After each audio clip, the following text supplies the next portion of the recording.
Hello, bonjour, bonsoir, les amis, par rapport à l'heure à laquelle vous m'écoutez. Euh, En fait, je viens en ce jour pour vous encourager dans la prière. La Bible nous dit dans 1 Thessaloniciens, verset 5, dans 1 Thessaloniciens, chapitre 5, au verset 16, soyez toujours dans la joie. Verset 17, il dit, priez sans cesse. Nous voyons ici que le Seigneur nous encourage à prier sans cesse. Et prier sans cesse ici dans le sens que nous devons prier en tout temps, nous devons prier en tout lieu, nous devons prier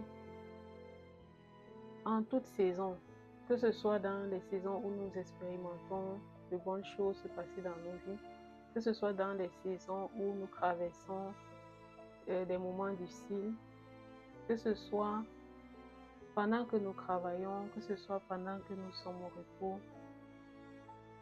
Donc le Seigneur nous interpelle à prier. Donc la prière vraiment pour nous, c'est un peu comme de l'air que nous respirons pour vivre. Nous savons que sans l'air, sans l'oxygène, nous ne pouvons pas vivre.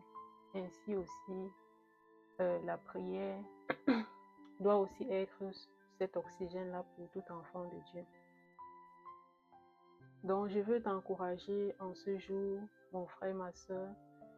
Si peut-être tu n'as pas l'habitude de prier chaque jour, que vraiment le Seigneur te donne, te fortifie, que tu commences à prier chaque jour.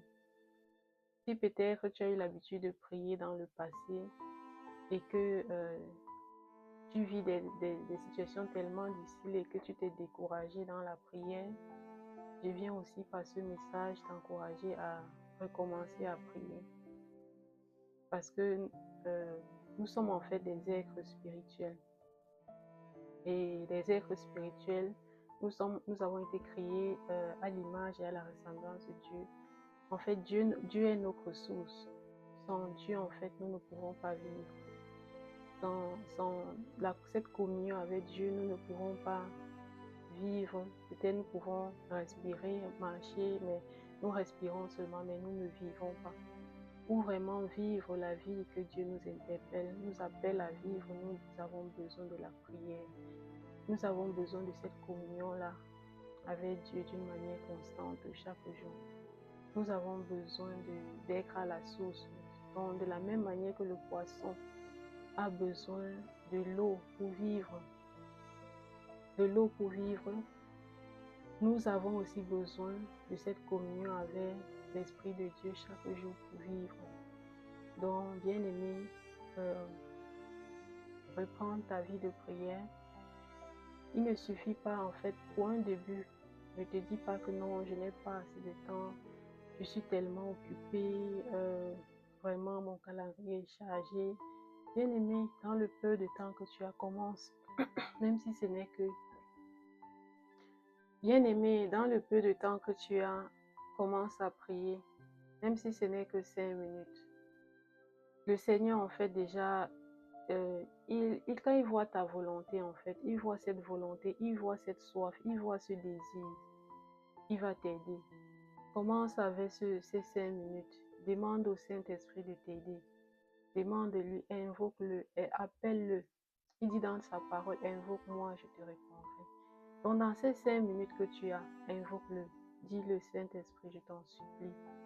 De moi-même, je n'arrive pas. Viens et aide-moi, je t'en supplie. Persévère, insiste, continue. Même s'il faut prier comme ça tout le temps. Tu insistes. Le Seigneur voit en fait ce désir. Il va voir en fait cette soif que tu as, ce désir. Il va t'aider.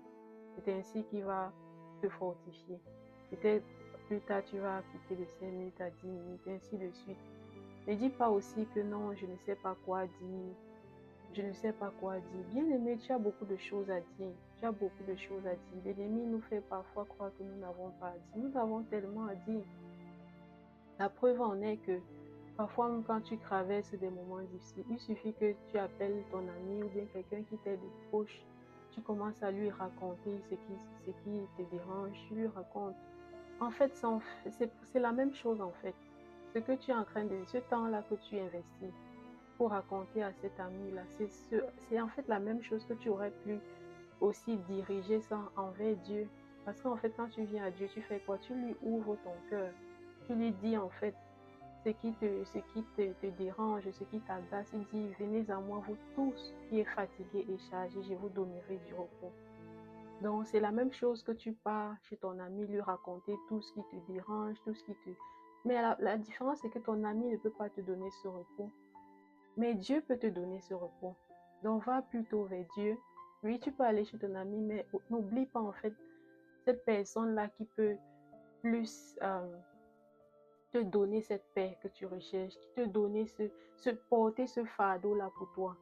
Jésus est là il veut porter ce fardeau, cette chose-là qui t'agace, cette chose-là qui te pèse. Il est là, il veut porter ce fardeau. N'oublie pas d'aller vers lui.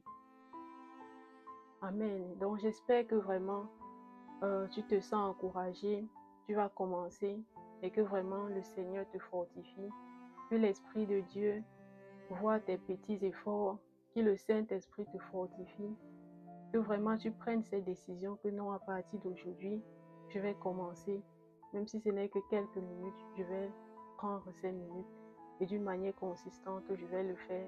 Et c'est ainsi que l'Esprit de Dieu va t'aider au nom de Jésus. Soyez bénis. Amen.